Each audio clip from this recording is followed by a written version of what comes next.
بکن شکرانه حق ای برادر، تو را بخشیده است نعمت سراسر. دو چشمی روشنی زیبا کی بخشید؟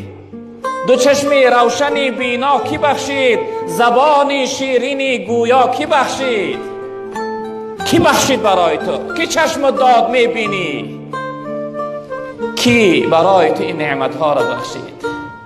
دو دست داد برداری به سویش، دو چشم داد سازی جستجویش. دو پایت داد تا سویش روی راه، زبانت داد هر دم گوی الله.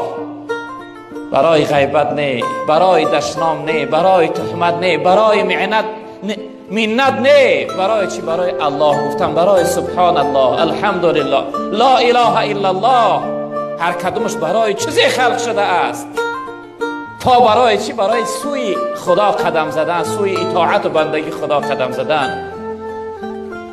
بنده حقیقی خدا شخصیتی است که این نعمت خدا را میبینه. این نعمتی که امروز داده است، چی از تنی سعد باشه، چی از دارندگی و فرزند، نعمت خدا را میبینه. در برابر این نعمتاش پروردگار شکرگزار است. اگه الحمدلله رب العالمین، ای پروردگار بی نهایت شکر برای تو، چقدر برای من نیکی و خوبی بخشیده. برایت خاطری شاد و لبی پرخنده میخواهد. عزیزی مهربانی من، تو را او بنده میخواهد.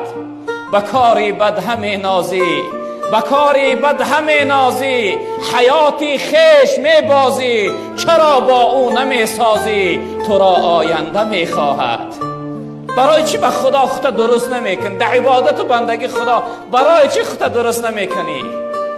رب العالمین برای تو آینده میخواه، برای تو جنت میخواه، برای تو بخت سعادت دنیا و آخرت میخواه. برادری بزرگوار، اگر بنده الله شدی در دنیا و آخرت سلامت میمانی. در دنیا و آخرت بدبخت و خوار و رسوا نمیشوی. والله قسم هر چیزی که دلت میخواه به آرزو و مقصد دلت میرسی.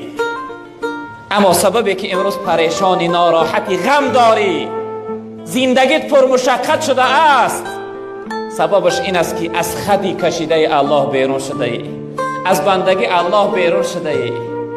نمازی تو این اختیاری شده است برات، موافقی خواهی شد عبادت میکنی.